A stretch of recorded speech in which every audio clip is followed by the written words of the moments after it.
በቃ አታልቅሽ ውብዬ አታልቅሽ ምንም አታልቅሽ በቃ ነገሮችን ሁሉ እናስተካክላለን እንዴ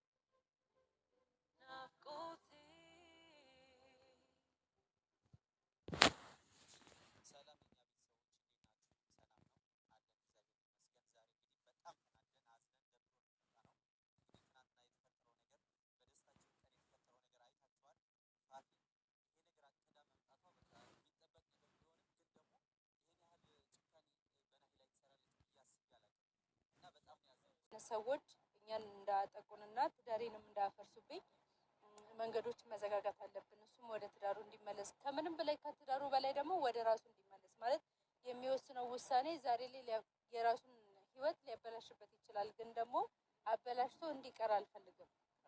ወደ ራሱ ተመልሶ ነገሮች እንዲስተካከሉ ነው የምፈልገው እና ከዚህም በፊቱ ስህተቴን በጭራሽ አልደግሞም መድገምም አልፈልግም።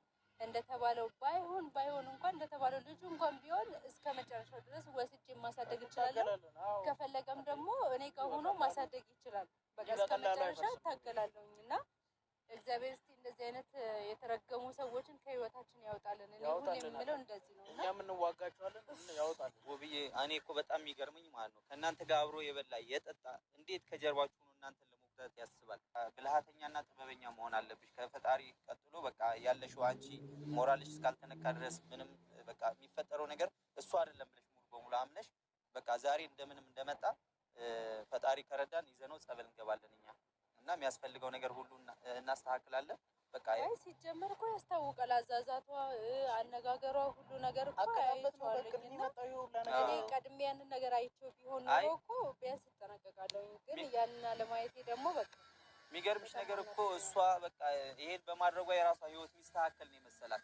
ግን የባሰ ለጊዜው ሊመስላት ይችላል። ለጊዜው ናይን ያገኘችው ሊመስላት ይችላል። ለጊዜው ህይወቱ የተስተካከለ ሊመስላት ይችላል። ግን ደግሞ ዜሮ ናት። ገብቶሻል አይደለ? ምንድነው እግዚአብሔር ከኛ ጋር ነው። የሰው ህይወት አፍርሳ ነው ናይን እሱ እኮ ማለት በቃ አጠገቤ ሆነ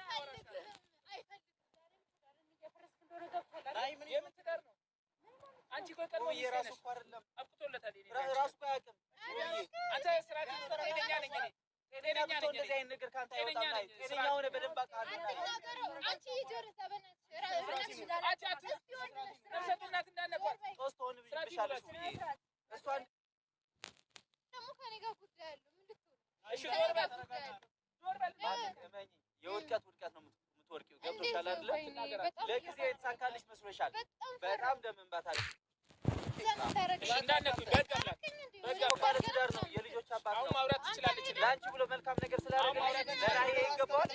ለናሂ ነው ማውራት ትችላለሁ። ዞር በል ዞር በል ቤት ማለት ነው። ውብዬና ናሂ ወደ ክፍለ ሀገር መመለስ አለባቸው ብዬ ነው የማስበው። ምክንያቱም ክፍለ ሀገር ሆኖ በጣም ሰላማዊ ህይወት ነበር እየኖሩ ያሉት። አሁን ይሄ ህይወታቸው እየተበላሸ ያለው አዲስ አበባ ከመጡ በኋላ ነው። ውድ ቤተሰቦቼ እና ደግሞ እኔ ህግ ያለበት ሀገር አይደለም ወይ? ናሂ የ80 ሚስት እንዳለች ይታወቃል። እንደገና መድኃኒቱ ስረጭበት በቪዲዮ ታይታለች። በማስረጃ እያለው ለምን አይከሷትም? አንድ ይህም በጣም እንትን እያለኝ ነው። ሁለተኛ ነገር ናሂ አሁን ጠበል ወስዶ እንትን ቢሉትም ሌላ ሰው ይመጣበታል። ስለዚህ እሱ መሆን ያለበት ወይ አርባ ምንጭ ቤተሰቦቹ መሀል ወይ ደግሞ የተወለደችበት ሀገር ወይ በቃ ወላይታ እስከ ዛሬ የነበሩበት ሀገር አርባ ምንጭ ደግሞ ሌላ የት ነበረ? እዛ ሲኖሩ ነበር። ስለዚህ እዛ ሲኖሩ በጣም ሰላማዊ ህይወት፣ በጣም ደስ የሚል ህይወት ሲመሩ ነበር። አሁን ህይወታቸው እየተበጠበጠ ያለው የተለያየ ሰው የእነሱን ውድቀት የሚፈልግ የገዛ ጓደኛው ነው ብለዋል። ግን የእሱን ውድቀት እንዴት እንደሚፈልግ ባላውቅም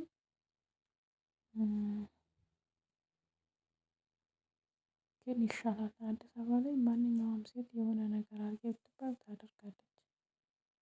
ብር ብቻ አይከፈላችሁ እንጂ ያደርጋሉ። እንደኔ የምለው ውብዬን የምለው ባልሽን ትዳርሽን ይዘሽ ክፍለ ሀገርም ገንዘብ ካለ አዲስ አበባ ነው። ግዴታ አዲስ አበባ ስለኖራችሁ አይደለም። እንደዛ አይነት ህይወት ደግሞ እየተበጠበጥሽ ዘላለም አለምሽን ከምትኖሪ ክፍለ ሀገር ውስጥ ለምን ገጠር ውስጥ አይሆንም ሰላማዊ ህይወት ብትኖሪ ይሻላል። አርባ ምንጭም ምርጥ ሀገር ነው። ስለዚህ ወደ አርባ ምንጭ ቢመለሱ ነው የምለው።